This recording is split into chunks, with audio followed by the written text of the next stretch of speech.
నమస్కారం, good evening అండి. రాజేంద్ర గారు నమస్కారం, గుడ్ ఈవినింగ్. చెప్పండి సార్. సార్, ఇప్పుడు మనం గత 2-3 రోజులుగా కనుక మనం చూసామంటే పాకిస్తాన్తో ఆపరేషన్ సింధూర్ తర్వాత ఉద్రిక్త పరిస్థితులు కొంత మేరకు సద్దుమణిగాయి అని చెప్పి మనం అనుకున్నాం. కానీ పాకిస్తాన్ ఇప్పటికీ కూడా స్లీపర్ సెల్స్ ద్వారా మన దేశంలో ఉగ్రవాద చర్యలను కొనసాగిస్తోంది అనే విషయం స్పష్టంగా అర్థమైపోతోంది. అంటే నిఘా విభాగాలు మేలుకుని ఎప్పటికప్పుడు కొంతమందిని అదుపులోకి తీసుకోవడం వల్ల పెద్ద ప్రమాదం తప్పిందని చెప్పి కూడా మనకు తెలుస్తోంది కదా. మరి ఈ రకమైన విషయంలో మనం ప్రభుత్వం రాబోయే రోజుల్లో ఎలాంటి ముందు జాగ్రత్త చర్యలు తీసుకోవాలని మీరు అనుకుంటున్నారండి?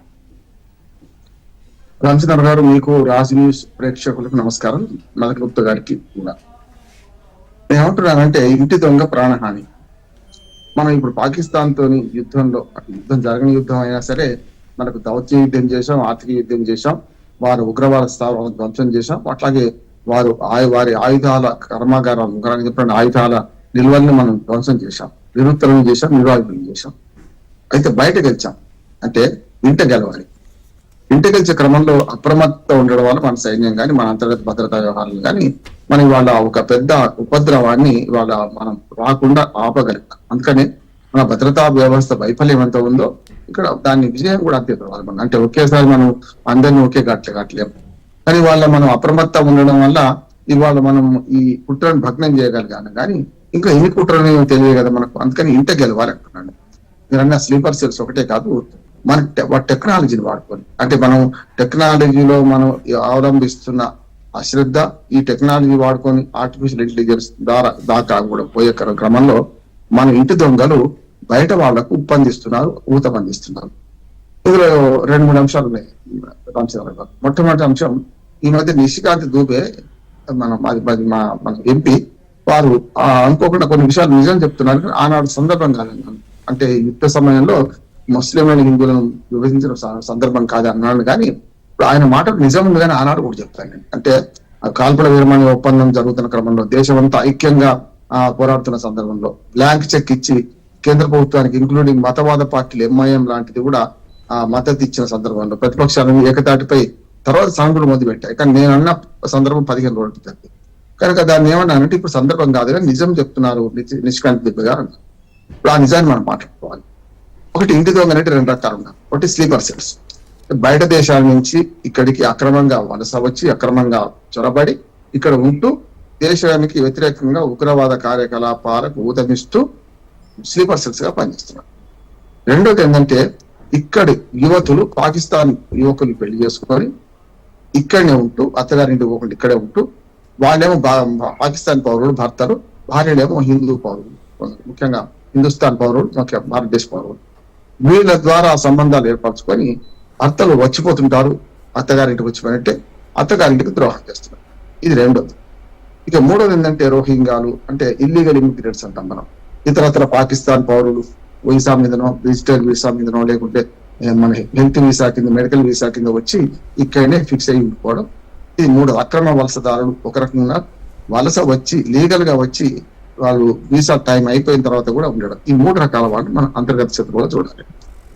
మొట్టమొదటి చెప్తున్నాను ఏంటంటే ఇతర దేశాల నుంచి మన దేశానికి అక్రమంగా ఏదో రకంగా చొరబడి రోహింగ్యాలు ఉన్నారు. వాళ్ళు చెప్పాలంటే కొన్ని ఓటు బ్యాంక్ రాజకీయాలలో రామచంద్రరావు గారు మన రాజకీయ వ్యవస్థ, రాజకీయ నాయకత్వం పెంచి పోషించేది వీళ్ళందరినీ కూడా. అంటే ఉదాహరణకు నేను హైదరాబాద్ లో అసలు అన్ని మూలాలు తిరిగి హైదరాబాద్కి వస్తున్నాయి. కొన్నిసార్లు ఉగ్రవాద మూలాలు ఎక్కడున్నాయంటే హైదరాబాద్ నుంచి మొదలవుతున్నాయి. దీన్ని గమనించుకుంటూనే ఇటీవల విజయనగరం జిల్లాలో ఒక మన ఏమంటారు మందుగుండు సామాగ్రి కొనుగోలులో ఒకరు చేస్తున్న పొరపాటు దాంతో ఇవాళ సంగారెడ్డి వారు, హైదరాబాద్ చుట్టుపక్కల పక్కనే ఉన్న సంగారెడ్డి వారికి వ్యాప్తి చేసి మొత్తం కుట్రను భగ్నం చేశాం. రామ్మోహన్ గారు, ఇప్పుడు విజయనగరంలో పట్టుబడ్డం అనేది కూడా ఒక రకంగా ఆశ్చర్యం కలిగిస్తుంది కదండి. ఎందుకంటే మారుమూల ప్రాంతాలకు కూడా ఈ స్లీపర్ సెల్స్ విస్తరించిపోయాయి అనే విషయం మనకు అర్థం అవుతుంది కదా. ఖచ్చితంగా ఒక ప్లాన్ చెప్తాను. అంటే జనంగా ఉగ్రవాదం కానీ లేకపోతే వామపక్ష ఉగ్రవాదం షెల్టర్ జోన్స్ అని పెట్టుకుంటారు. కొన్ని అంటే అనుమానం రాని దగ్గర వాళ్ళు ఈ ప్రయత్నాలు చేస్తుంటారు, షెల్టర్ తీసుకుంటుంటారు. దాని ద్వారా మనం హైదరాబాద్ అంటే అనుమానం వస్తుంది, ఓల్డ్ సిటీ అంటే. కానీ విజయనగరంలో మనకి మీరు అన్నట్టు ఒక్కరికి ఇంత కూడా కించిత్ అనుమానం రాదు కదా. అటువంటి దగ్గర వాళ్ళు ప్లాన్ చేశారు. దానివల్ల ఏమైందంటే వాళ్ళ నుంచి ఇప్పుడు జ్యోతి మల్హోత్రావు బయటపడడానికి కారణమైంది ఇవన్నీ. హర్యానా, ఉత్తరప్రదేశ్ లో, మధ్యప్రదేశ్ లో 8 మంది అరెస్ట్ అయిన తర్వాత ఇంకా ఎంతమంది ఉండరు అని అనిపిస్తుంది. అందుకని నేను ఏమంటున్నానంటే, ఒకటి ఏదైతే ఇక్కడ ఇంటి దొంగలు 3 రకాలు చెప్పాను కానీ ఇంతకుముందు, అక్రమంగా వలస వస్తారు. వీళ్ళని పట్టుకొని పంపడానికి కూడా వీలు లేనంత మంది వచ్చారంటున్నాడు. వీళ్ళు ఎంతమంది అంటున్నాడు. ఆ మధ్యన బాంబేలో ఒక సెలబ్రిటీ నటుడి మీద దాడి జరిగితే వాడు ఎక్కడి వాడంటే బంగ్లాదేశ్ నుంచి చొరబడ్డవాడు అంటున్నారు. అంటే బంగ్లాదేశ్ నుంచి చొరబడి వాడు బొంబాయిలో ఒక నటుడి ఇంటి మీద దొంగతనానికి వచ్చి కాల్పులు చేశారు కదా, కాల్పులు పాల్పడ్డారు కదా. అంటే అట్లా ఎంతమంది, ఎన్ని వేల మంది, ఎన్ని లక్షల మంది ఉంటారు. ఒక ఉదాహరణ చెప్పాలంటే హైదరాబాద్ లో ఎనిమీస్ ప్రాపర్టీ అంటాం కదా మనం. హైదరాబాద్ లో చాలా సార్లు దేశ విభజన జరిగిన తర్వాత ఇక్కడ ముస్లింస్ వాళ్ళ ఆస్తులు తీసుకుపోగలిగారు, చరాస్తులను, స్థిరాస్తులు విడిచిపెట్టుకుంది. దాన్ని ఏమన్నా మనము విదేశీయులు ఎవరైతే పాకిస్తాన్కి వెళ్ళిపోయిందో వాళ్ళు కాందిశీకుల ఆస్తులు అన్నాం, లేకపోతే మనము ఎనిమీస్ ప్రాపర్టీ అని ఎనిమీస్ అని ముద్ర వేసి ఆ ప్రాపర్టీని భారత ప్రభుత్వం స్వాధీనం చేసుకుంటే ఆ ఎనిమీస్ తోనే ఇవాళ మనము పెళ్లిళ్ళ సంబంధాలు గుర్తుంచుకొని పెళ్లిళ్ళు చేసుకొని మరి ఈ 5 లక్షల మంది 6 లక్షల మంది దేశంలో ఉన్నారంటే అందరూ ఉగ్రవాదులు కాకపోవచ్చు. లక్షలాది మందిలో 5 లక్షల మంది 5,000 మంది చాలు మొత్తం దేశానికి విచ్ఛిన్నం చేయడానికి, దేశాన్ని కుట్ర పని మొత్తం నాశనం చేయడానికి. కనుక వీళ్ళన్నా ఆడపిల్లలు అక్కడికి వెళ్ళాలి, కొన్ని చేసుకున్నాం, ఏది పాకిస్తాన్కి వెళ్ళాలి, లేదు వాళ్ళని ఇక్కడికి వచ్చి పౌరసత్వం తీసుకోవాలి. రెండు ఏదో ఒకటి చేయాలి కదా. ఈ రెండు చేయకుండా ఇక్కడ వాళ్ళు ఇక్కడనే, అక్కడ వాళ్ళు అక్కడనే వండుకుంటూ దీన్ని షెల్టర్ జోన్ గా వాడుతూ అటు ఇటు షెటిల్స్ కొట్టుకుంటూ వాళ్ళు ఉగ్రవాదం చేశారు. రెండోది ఇల్లీగల్ ఇమిగ్రెంట్స్. వీళ్ళైతే పూర్తిగా దేశద్రోహులే. ఇల్లీగల్ ఇమిగ్రెంట్స్ పోషించింది పెంచింది ఎవరు? రాజకీయ పార్టీలు అన్ని అంటున్నారు. ఒక ఉదాహరణ చెప్పాలంటే మన పశ్చిమ బెంగాల్ మంచి ఉదాహరణ. అటు పక్క రోహింగ్యాలతో పాటు బంగ్లాదేశీయులు చాలా మంది అంతకుముందు అస్సాంలో చొరబడితే, అదే సరే బంగ్లాదేశ్ ఆవిర్భావం వేరు. అస్సాంలో ప్రఫుల్ల కుమార్ మహాంతా ఇటువంటి దుర్మార్గమైన వరసలకు వ్యతిరేకంగా నిజమైన అస్సాం పౌరులు ఎవరని చెప్పి ఆయన ఒక మన పార్టీ పెట్టి అస్సాం గణ సంగ్రామ పరిషత్ అని చెప్పి ముఖ్యమంత్రి కూడా అయ్యారు. కానీ వాళ్ళ ఆనాటి నుంచి నాడు చూస్తే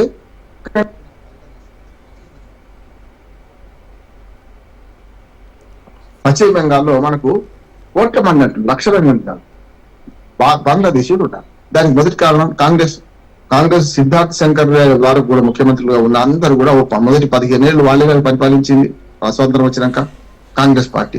దాని తర్వాత కమ్యూనిస్ట్ పార్టీ అధికారంలోకి వచ్చింది. వాళ్ళు 35 ఏళ్ళు పరిపాలించారు. 5 సార్లు జ్యోతి బస్సు, 2 సార్లు మనకు బుద్ధదేవ్ భట్టాచార్య. ఇట్లా చూసుకుంటే ఈ 7 టర్ములు కూడా ఆల్మోస్ట్ 35 ఏళ్ళు కమ్యూనిస్ట్ పార్టీలు వాళ్ళు కూడా ఇదే దాన్ని, అంటే వచ్చిన వలసదారులకు ఓటు హక్కు కల్పించారు, రేషన్ కార్డులు ఉన్నాయి, అన్ని ధ్రువపత్రాలు వాళ్ళకి ఇచ్చేశారు. ఓటు బ్యాంక్ రాజకీయం, వాళ్ళకి సంతృష్టికరమైన రాజకీయం. మూడవది తృణమూల్ కాంగ్రెస్ 3వ సారి హ్యాట్రిక్ కొట్టింది. ఈ ముగ్గురు కూడా 3 పార్టీలు, కాంగ్రెస్, అట్లాగే కమ్యూనిస్ట్ పార్టీలు, అట్లాగే తృణమూల్ కాంగ్రెస్, 3 పిల్ల కాంగ్రెస్ అనొచ్చు రకంగా చెప్పారంటే. తృణమూల్ కాంగ్రెస్ ఒక రకంగా కాంగ్రెస్ పార్టీ మరో రూపం కూడా. ఈ ముగ్గురు కూడా 3 పార్టీలు కూడా పశ్చిమ బెంగాల్లో ఓ రకంగా చెప్పారంటే సంతృష్టికరమైన రాజకీయాలతో ఓటు బ్యాంక్ రాజకీయాలతో పూర్తిగా వాళ్ళని కోట్లాది మంది ఉన్నారు. ఇట్లా దేశవ్యాప్తంగా చూస్తే ఇది రెండోది. మూడోది ఒకసారి నేను చెప్పి ముగిస్తాను. మూడోది ఏంటంటే నేను చెప్పాను ఇల్లీగల్ ఇమిగ్రెంట్స్ ఉన్నారు. రెండోదేమో ఏదైతే మన పాకిస్తాన్ పౌరులను పెళ్లి చేసుకునే వాళ్ళు ఉన్నారు. నేను చెప్పిన అక్రమంగా వలసదారులు ఉన్నారు. వీళ్ళు ఆల్రెడీ ఇండియన్స్ గా పరిగణిస్తున్నారు. అంటే మన బంగ్లాదేశీయులకు మనకు పెద్ద రూపురేఖల తేడా ఉండదు.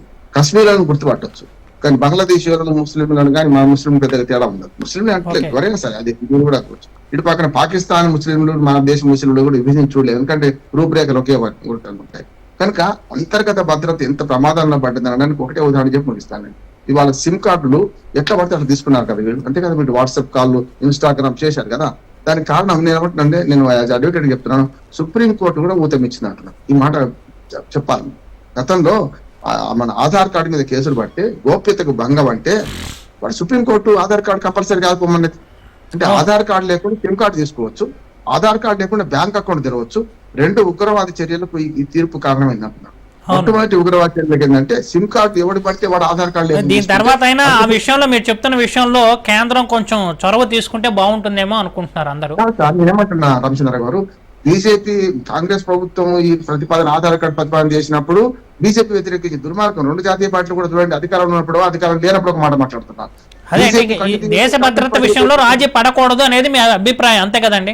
ఒక్క మాట నేనేమంటే, ఈ టెక్నాలజీ విషయంలో మీరు సిమ్ కార్డులు ఎవరు పడితే వాడు తీసుకోవడానికి అవకాశం ఇచ్చినప్పుడు ఆధార్ కార్డు కాదు, ఏదో బ్యూదార్ అనుకోండి, ఏదో కార్డు ఉండాలి కదా, గుర్తింపు కార్డు, ఏం అవసరం లేదు తీసుకోవచ్చు అని వల్ల ఒకటేమో ఈ ఉగ్రవాదం, రెండు ఆర్థిక ఉగ్రవాదానికి కూడా ఇది ఊతం ఇచ్చింది. అవునండి. ఇప్పుడు మీరు బ్యాంక్ అకౌంట్ తెరవడానికి సిమ్ కార్డ్ అవసరం లేదు అంటున్నారు. దాంతో ఏమైంది, బ్యాంకులు ఎన్ని అకౌంట్ తెరవచ్చు, ఎవరైనా తెరవచ్చు, ట్రాన్స్ఫర్ చేయొచ్చు, ఈ సిమ్ ఏమంటారు సైబర్ నేరాలు చేయొచ్చు కదా. అదే. ఏమంటే రెండు ఇంటర్లింక్ అయినాయి. సైబర్ నేరాలు చేయడానికి చేసే క్రమంలో మనీ ట్రాన్స్ఫర్ అవుతుంది. ఉగ్రవాదులకు మనీ ఎక్కడి నుంచి వస్తుంది, ఇదే కదా. ఓకే.